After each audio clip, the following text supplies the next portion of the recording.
Fala, meu povo! Estamos aqui de novo em mais um vídeo, ainda nessa linha de colisões. Hoje a gente vai falar sobre conservação da quantidade de movimento. No primeiro vídeo, nós trouxemos algumas definições básicas. A gente disse o que era a quantidade de movimento, explicamos o que era o impulso, como é que o impulso variava a quantidade de movimento. E agora a gente vai falar sobre um princípio muito importante. A gente fala em conservação, já pensa logo na conservação de energia, e a gente vai ter também a conservação da quantidade de movimento. Isso aqui é um conceito importantíssimo, porque é ele que vai nos nortear na hora de analisar colisões e entender o que vai acontecer com cada um dos corpos, quer seja numa colisão entre dois veículos ou de bolas de bilhar, que foram os exemplos que a gente citou lá no primeiro vídeo. Esses e outros casos, vocês vão ver que tem questões clássicas de física que até um peixe engolindo o outro, a gente vai aplicar o princípio da conservação da quantidade de movimento para entender bem o que vai acontecer. Só que antes da gente chegar nesse princípio, eu preciso trazer umas outras ideias que não só aparecem nos problemas de física, mas também você vai precisar defini-los e entendê-los com clareza antes de resolver qualquer problema de colisões. A primeira ideia que eu quero trazer para vocês hoje é a ideia de sistema, certo? O que é sistema? Como está escrito aqui em cima, sistema nada mais é do que um corpo ou um conjunto de corpos. Então veja só, eu posso pegar um exemplo básico como o corpo humano. Nós temos várias partes, nós temos braços, nós temos pernas, nós temos tronco, cabeça, mas essas partes, ainda que sejam diferentes umas das outras, compõem o mesmo corpo. Eu posso entender o corpo humano como sendo um sistema, tá? Composto por várias partes. Aqui eu tenho alguns exemplos e eu vou sair aqui um pouquinho da tela para facilitar a visão de vocês. Ó. Então você está vendo aqui, por exemplo, a menina pulando numa bola, certo? Esse conjunto, a menina e a bola, né, como estão se movimentando juntos aí, a gente vai considerar esses dois como sendo um sistema. Os membros de um corpo, que era o caso que eu estava citando agora, né? Braços, perna, tronco, cabeça, enfim. Eu posso até, se eu ampliar bastante a minha visão, considerar o próprio sistema solar como sendo um sistema, como sendo esse conjunto de corpos. No caso, por exemplo, se eu estou fazendo uma análise bem ampla do universo, eu posso considerar o nosso sistema solar como um sistema único que está viajando aí pelo espaço. Se ampliar mais ainda, eu posso considerar até a nossa galáxia como um sistema, e aí todo mundo viajando junto pelo espaço. Certo? Então, veja bem, para eu definir um sistema, não há necessidade que as coisas estejam coladas, que estejam grudadas umas nas outras.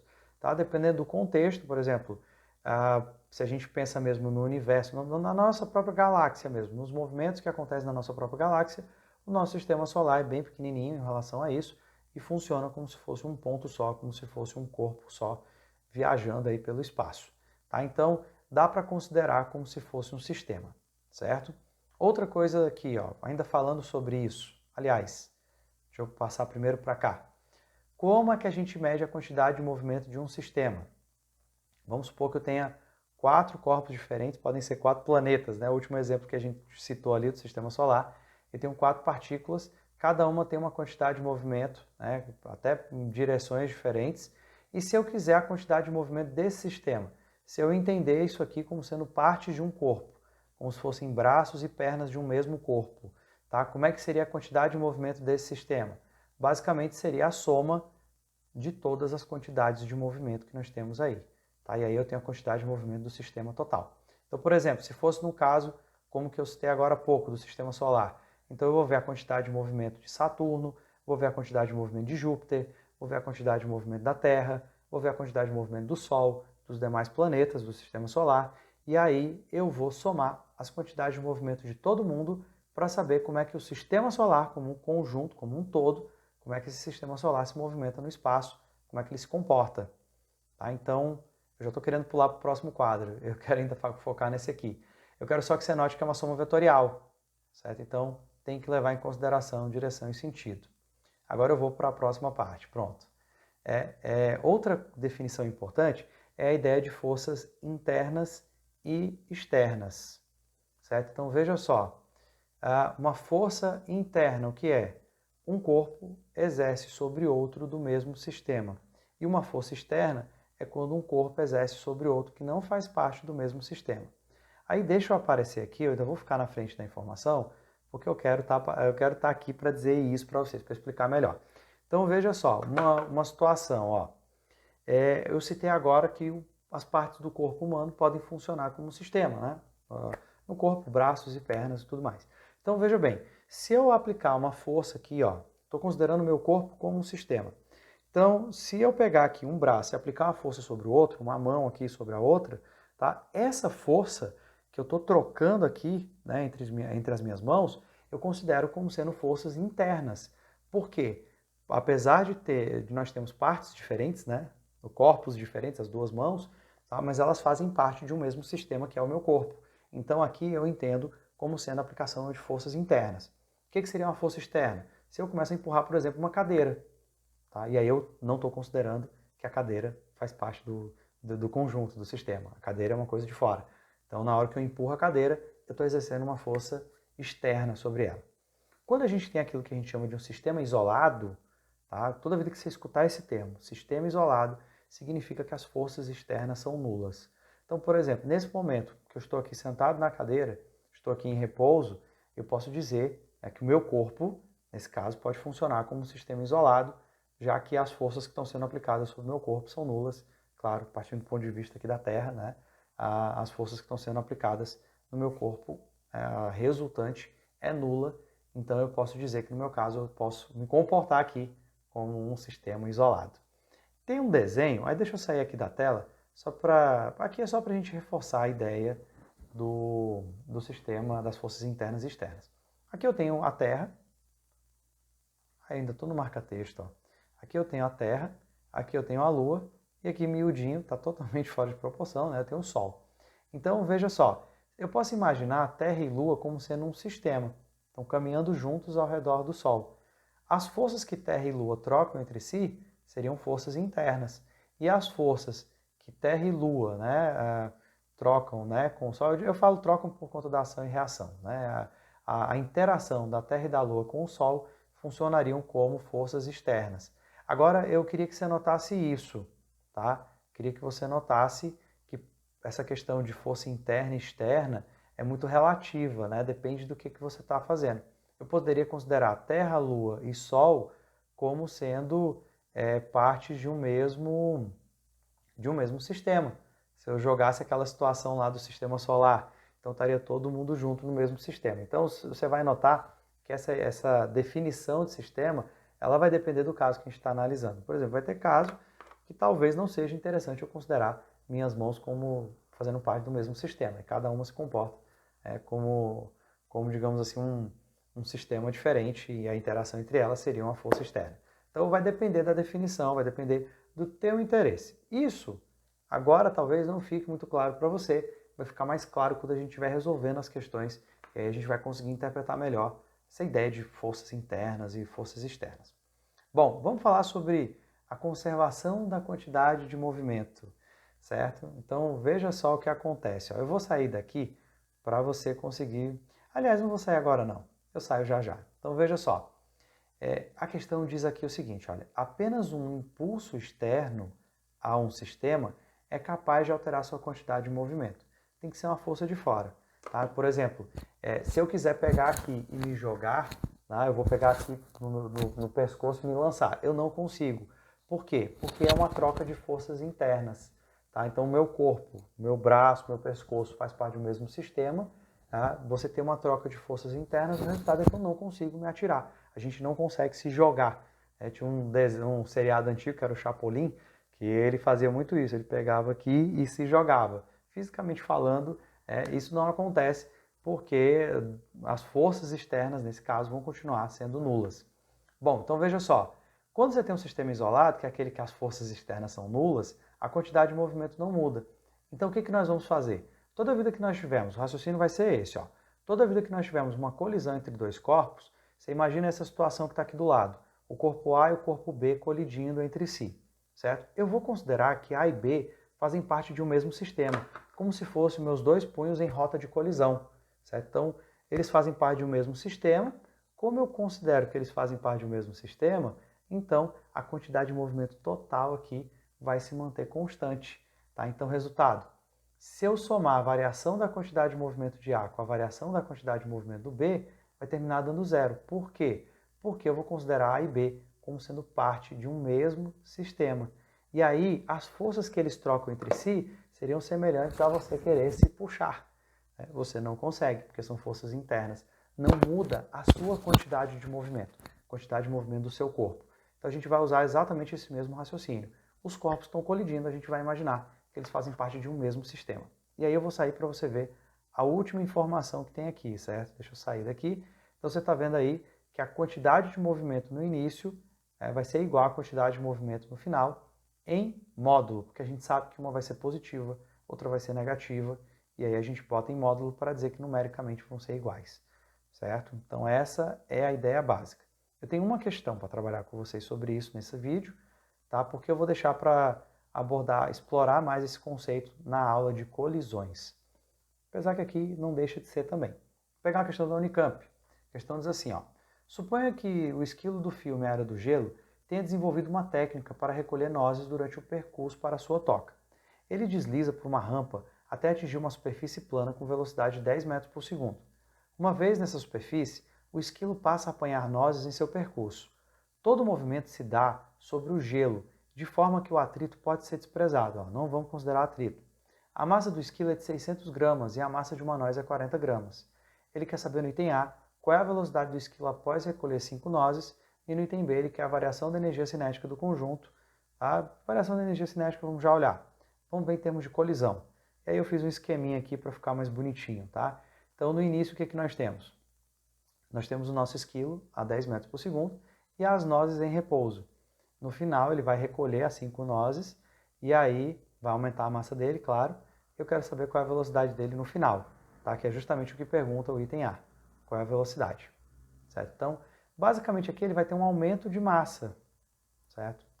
E aí eu vou somar a quantidade de movimento de todo mundo aqui, certo? Então veja só, eu vou dizer assim, vamos trabalhar no início, né? Então, no item A, a quantidade de movimento no início. Deixa eu mudar um pouco as cores aqui. Então nós vamos para a quantidade de movimento no início. No início o que eu tenho? Eu tenho a quantidade de movimento no esquilo, né? Mais 5 vezes a quantidade de movimento da noz. Então vamos fazer assim para simplificar, né? Você soma todo mundo, tá? Então para quem não entendeu, não pegou muita ideia, é como se eu fizesse isso, ó. Eu pegasse a quantidade de movimento da noz 1 mais a quantidade de movimento da noz 2 até chegar na quinta noz, certo? São 6 corpos aí, são 5 nozes e o esquilo. Então por isso que eu vou só simplificar aqui para a gente ganhar um pouquinho de espaço, certo? Só que o que acontece no início? Enquanto o esquilo está a 10 metros por segundo, a velocidade inicial da noz é zero. Então isso significa que a noz não tem quantidade de movimento. No início eu só tenho a do esquilo. Então vai ser massa do esquilo vezes a velocidade inicial do esquilo, de 10 metros por segundo. Então o resultado, a quantidade de movimento no início é a massa do esquilo, que é 600 gramas, só que aqui eu vou botar 0,6 para a gente trabalhar sempre no sistema internacional, e a velocidade do esquilo é de 10 metros por segundo, ou seja, a quantidade de movimento no início é de 6 kg vezes metro por segundo. Tá? Então isso aqui é só o comecinho da nossa solução. Tá? O que vai acontecer? Eu vou considerar que as nozes fazem parte do mesmo sistema do esquilo. Então o que significa? Significa que no final, esses 6 kg vezes metro por segundo vão terminar se mantendo. Certo? Então veja só, no final, a quantidade de movimento no final vai ser o quê? Vai ser, né, a quantidade de movimento final 2 kg mais 5 vezes a quantidade de movimento final da noz, das nozes, né? Só que dessa vez, como eles vão estar todos juntos, eles vão ter a mesma velocidade. Eu vou chamar essa velocidade desconhecida de v, genericamente. Então o que eu vou ter aqui? Eu vou ter um esquilo, né, de 800 gramas, ou melhor, de 800 gramas não. O esquilo tem 600 gramas. Como ele vai pegar 5 nozes, no total essas 5 nozes vão dar 200 gramas adicionais. Então no final, eu tenho o esquilo mais 5 nozes, eu tenho 800 gramas. Né, eu tenho um corpo, um sistema de 800 gramas. Então eu vou pegar a massa de 800 gramas e multiplicar pela velocidade. Lembra que a quantidade de movimento é massa vezes velocidade, certo? E aí vai ser o equivalente, né? Aqui, nessa quantidade de movimento, 2 kg, seria os 600 gramas, 0,6, vezes a velocidade final. E aqui, 5 vezes A da nós, que daria 40 gramas, 0,04, vezes essa mesma velocidade final. Então, para não ficar tanta informação, junta tudo. No final tem um sistema de 800 gramas, seguindo com a mesma velocidade. Bom, mas aí o que eu sei? Eu vou sair aqui da tela para finalizar essa parte. Eu sei que pela conservação da quantidade de movimento, tá? Pela conservação da quantidade de movimento, o módulo da quantidade de movimento no início tem que dar igual ao módulo da quantidade de movimento no final, certo? Porque aqui eu estou considerando o esquilo e as nozes como sendo parte de um mesmo sistema. Então veja só, a quantidade de movimento no início é 6, no final é 0,8V. Então eu vou pegar esse 0,8 e vou passar dividindo. Então a velocidade é de 6 dividido por 0,8, que é a mesma coisa que 60 dividido por 8. 60 dividido por 8, vou fazer uma continha rápida bem aqui, ó. Deixa eu mudar aqui a nossa canetinha. Se eu pegar 60 e dividir por 8, você vai ter aqui 7. 7 vezes 8 vai dar 56. Vai sobrar 4. Você vai botar um zero e uma vírgula. 40 dividido por 8 vai dar exatamente igual a 5. 5 vezes 8, 40, vai zerar. Então a gente já sabe que a nossa resposta é 7,5. Então a velocidade do esquilo, né, junto com as nozes, vai ser de 7,5 metros por segundo. Você vê que a velocidade do esquilo vai dar uma reduzida, né? E isso é bem natural, porque ele vai aumentar a massa. Né? Então, como aumentou a massa, mantendo a mesma quantidade de movimento, vai diminuir a sua velocidade. Tá? Então, isso aqui é só a primeira parte da questão. Vamos resolver a segunda parte, né? O item B. O item B, ele pergunta para a gente o seguinte, olha. Calcule a variação da energia cinética do conjunto formado pelo esquilo e pelas nozes entre o início e o final da coleta das 5 nozes. Então, como é que a gente resolve isso? No início, pessoal, eu tinha só o esquilo se movimentando desse conjunto. As nozes lá não tinham energia cinética, só o esquilo. Então, você vai ter energia cinética inicial apenas a massa do esquilo. Lembra que energia cinética é massa vezes velocidade ao quadrado sobre 2. Né? No início, você tinha só o esquilo e a massa do esquilo é de 0,6 kg. Lembra de escrever sempre em quilograma?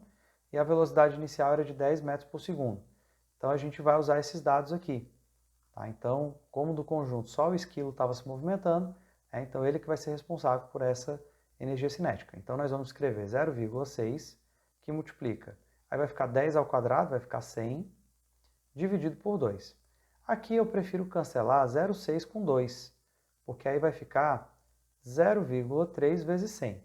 0,3 vezes 100, energia cinética do início, é só pular a vírgula duas casas, vai ser de 30 joules. Essa é a energia cinética do início. Já no final, gente, o esquilo vai estar com 5 nozes. Então, como a gente viu na resolução lá da primeira questão, a massa total, né, vai ser de 800 gramas, ou seja, 0,8 quilos. E a velocidade final passa a ser de 7,5 metros por segundo. Então, o que a gente vai fazer agora no fim? Agora no fim nós vamos fazer o seguinte, ó. Nós vamos pegar energia cinética do final, tá? E aí o que nós vamos fazer? Você vai colocar a massa total, vezes essa velocidade final ao quadrado sobre 2. Deixa eu só frisar aqui que é a inicial nesse primeiro caso. Então a massa total é de 0,8. Aqui vai ficar 7,5. Então, fazendo uma continha rápida, 7,5 ao quadrado dá 56,25, dividido por 2. A energia cinética do final vai ficar assim, ó. Energia cinética do final vai ser 0,8 dividido por 2, 0,4, que multiplica por 52,25. 52 não, 56, né? Deixa eu só alterar isso aqui. 56,25.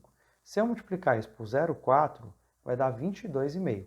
Então, a energia cinética do final é de 22,5 joules. Certo? Então, nesse caso, o que a gente nota? A gente nota que há uma variação, a variação da energia cinética caiu, né, de 30 para 22,5, então menos 7,5 joules é o valor da variação da energia cinética, é a diferença dos dois, né? A gente tem uma redução na energia cinética. Muito bem, meu povo. Com isso eu termino a aula de hoje e no próximo vídeo a gente vai falar especificamente sobre colisões. E a gente se vê lá. Tchau!